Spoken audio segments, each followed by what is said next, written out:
TV Manijak, emisija za sve uzraste. Jedini izlaz. Sve se dešava u okrilju moćne advokatske familije Kolar i njihovih javnih i tajnih saradnika.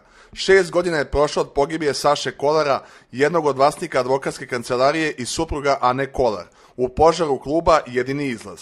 Neposredno posle izricanja kazne vlasniku kluba, u kojem je pored Saše nastradao još 12 mladih ljudi, Ana od nepoznatog pošiljaoca dobija mail sa video snimkom u kojem vidi svog muža. Posumnjiva da je živ, a da je čitava priča oko njegove pogibije nameštaljka. Ana tada bez razmišljanja kreće u potragu za njim i dolazi do saznanja koje samo potvrđuju njenu sumnju. Paralelno, iznenadna smrt najboljeg druga njegove ćerke uvlači inspektora Dejana Štrpca u lanac zločina, koji počinje misterioznim nestankom mlade advokatice od pre 6 godina.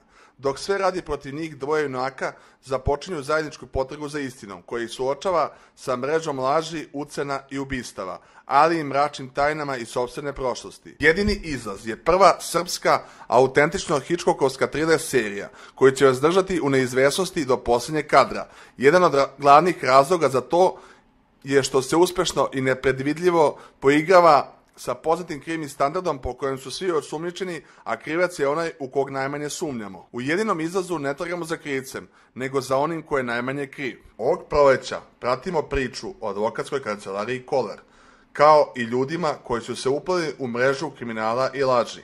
Vidimo se od 17. do 4. svakog vikenda od 21 čas samo na Superstar televiziji. Režija Darko Nikolić. Scenario Marko Popović, producent Marko Stanković. Uloge tumače Anđelka Prpić, Ljubomir Bandović, Danica Maksimović, Milan Čučilović, Nikola Ristanovski, Milena Predić, Janko Popović-Volarić, Toni Mihajlovski, Sonja Kovačarić, Jovo Maksić, Boris Kornić, Andrej Bošković i Klara Hrvanović. Muzika Sky Vikler, scenografija Jelena Terzi-Stanković, kamera Milja Milovanović, montaža Stevan Marić, produkcija Telekom Srbije i Stanković i sinovi.